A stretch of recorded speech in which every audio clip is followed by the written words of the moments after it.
السلام علیکم، میں ہوں اقبال سحر اور آپ دیکھ رہے ہیں ریئل نیوز ورلڈ۔ ناظرین، اس وقت ہم آپ سے اہم ترین خبر شیئر کر رہے ہیں۔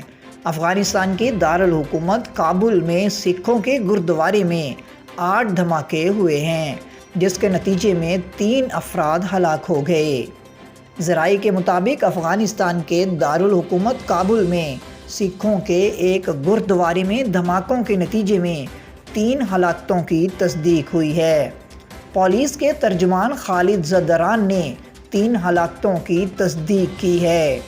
میڈیا ذرائع کے مطابق کابل کے مقامی وقت کے مطابق دھماکوں اور فائرنگ کا سلسلہ صبح 6 بجے شروع ہوا۔ تقریباً 10 بجے تک صورتحال کشیدہ رہی اور اس دوران فائرنگ ہوتی رہی۔ پولیس ذرائع اور مقامی افراد سے موصول ہونے والی معلومات کے مطابق گردوارے میں کل 8 دھماکے ہوئے ہیں۔ ذرائع کے مطابق جس مقام کو نشانہ بنایا گیا وہ ایک کمپاؤنڈ ہے جس میں 20 سے 25 سکھ خاندانوں کی رہائش اور عبادت گاہ ہے۔ تاہم عبادت والی جگہ پر دھماکے کے وقت 7 سے 8 افراد موجود تھے۔ حکام کے مطابق گردوارے میں کلیئرنس آپریشن مکمل ہو گیا ہے، تاہم صحافیوں کو اسپتال یا گردوارے میں جانے کی اجازت نہیں دی جا رہی۔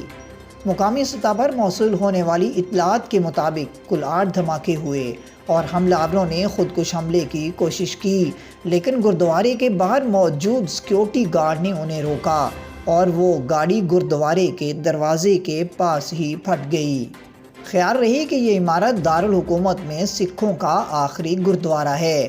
افغانستان کی وزارت داخلہ کے ترجمان کے مطابق گردوارے پر ممکنہ طور پر کار بم سے حملہ کیا گیا ہے۔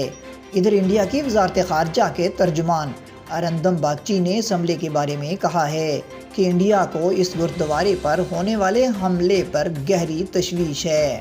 مزید اپڈیٹ کے لیے ہمارے ساتھ وابستہ رہیں۔ اگر آپ نے ہمارے چینل کو سبسکرائب نہیں کیا تو کر دیجئے، بیل آئیکن کو پریس کرنا مت بھولیے تاکہ ہماری نئی ویڈیو کا نوٹیفیکیشن بر وقت آپ تک پہنچ سکے۔ کامنٹ باکس میں اپنے خیالات کا اظہار کیجئے۔ اسلام زندہ باد، پاکستان پائندہ باد۔